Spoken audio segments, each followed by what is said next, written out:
If you translate it in Google Translate, it says it means horny, but that is not the word that people are meaning to use.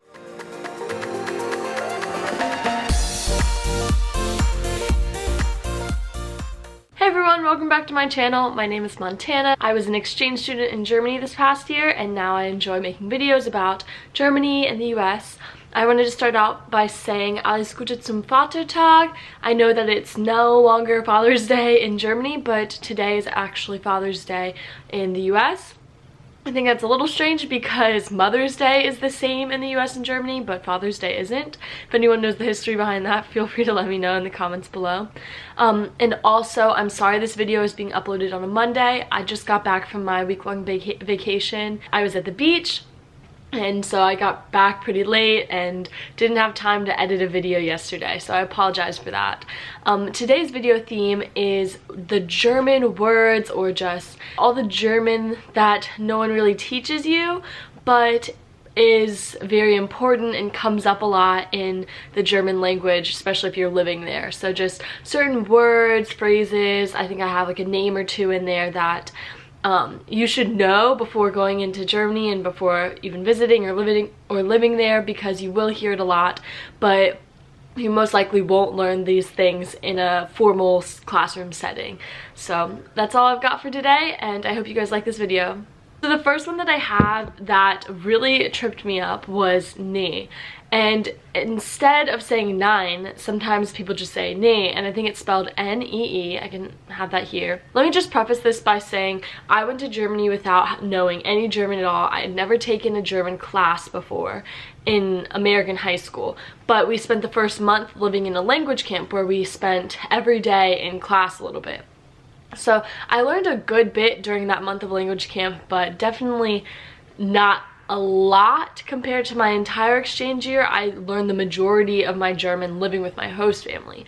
And so a lot of these were things that I didn't learn in that language camp, and then I got into my host community and I was just kind of freaking out because I had no clue what people were saying. So that first one is "nee," because people will just respond. It's like a lazier version, or just like more informal version of saying "nein," which is no. If I could compare it to American terms, it would be like "nah" instead of saying "no." My next one is "noch nie." That's probably one that you would learn in class. It just means never, like "Ich habe das noch nie gesehen." I've never seen that. But that's definitely something that I heard a ton in my host community and in school, because people use the word never a lot, and it wasn't something that I learned while studying German during my language camp. And so that was a phrase that I wish I had known, because I kept hearing it and I kept thinking, what are these words that they're putting together? And it just means never. And then the next one is "krass," and this was a more young slang word. It just means kind of crazy, or that's krass. It's hard to convert it to just one English word, but it just in general means crazy.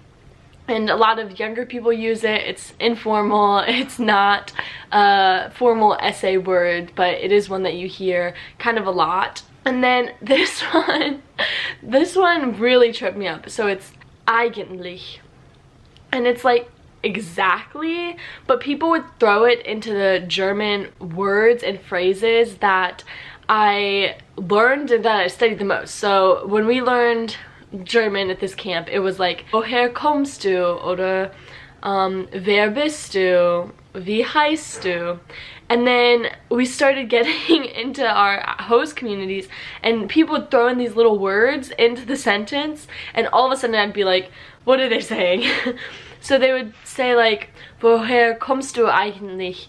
and I'd have no clue. Just that one word would really throw me off. But it just means like exactly, and the question they're asking is still "where are you from?" or "what's your name?" And just ignore the "eigentlich." Just don't worry about that word. Just know that they're asking you the same question, and they're most likely asking you "where are you from?" in which case you can say Richmond, Virginia, or wherever else you're from if you're not a native German speaker. The next one is "geil." If you translate it in Google Translate, it says it means horny, but that is not the word that people are meaning to use. Like, it has so many different meanings.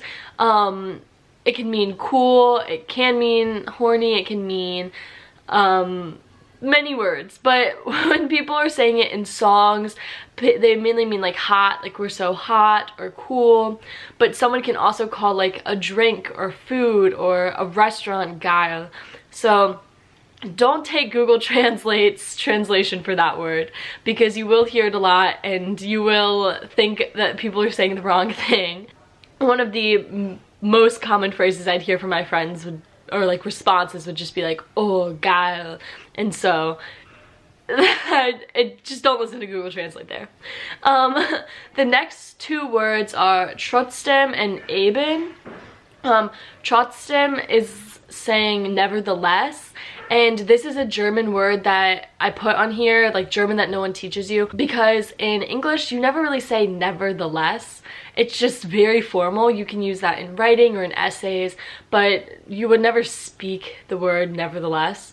At least not as often as they do in Germany, because in Germany people use trotzdem a lot. You can almost use it as but, like in American language we would say but, blah, blah, but but in German people say trotzdem a lot, and that was one of the words that was really hard for me to memorize what it meant until I started saying it myself in my own vocabulary. So if I had one tip, it would be, if there are certain words that you don't know, then try to write them down and start incorporating them into your vocabulary and try to make sentences with them. So I would sit down and in my head try to make these sentences with the word trotzdem or with the word eben. It was better for me to comprehend what they mean when I was using them in my own speech versus just trying to memorize, like, this is what it means, this is what it means. And for some reason I could never remember that it meant nevertheless until I started trying to use the word myself.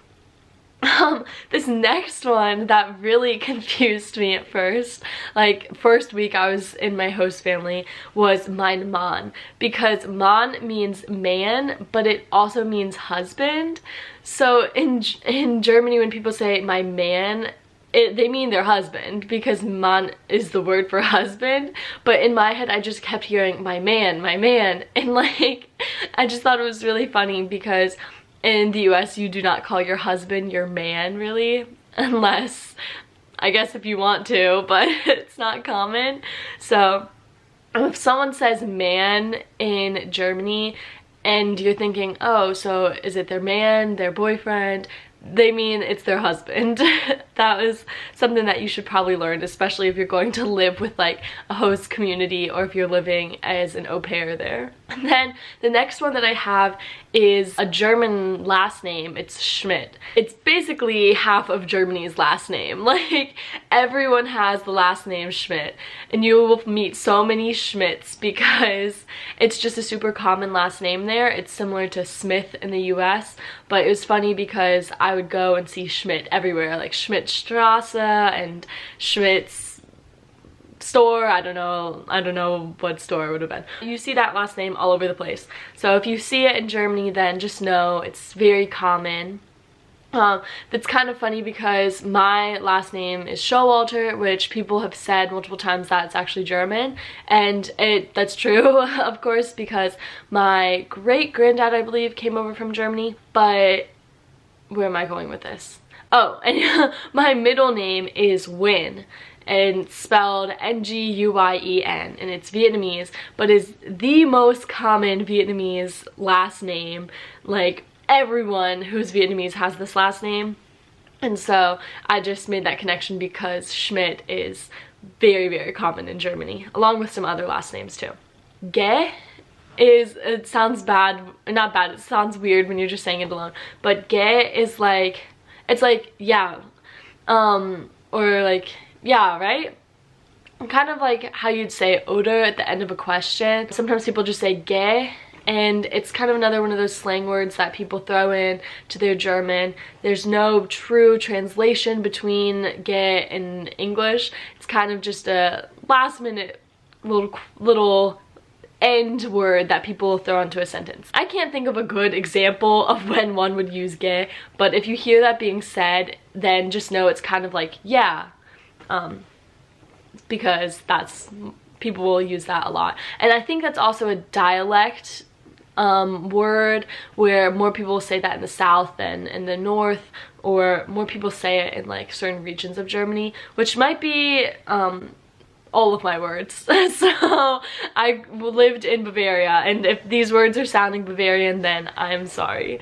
The next three that I have is Oide, Junge, and then Digga. And I don't say Digga a lot because it makes me feel kind of uncomfortable, just because of how it sounds in relationship to a American word.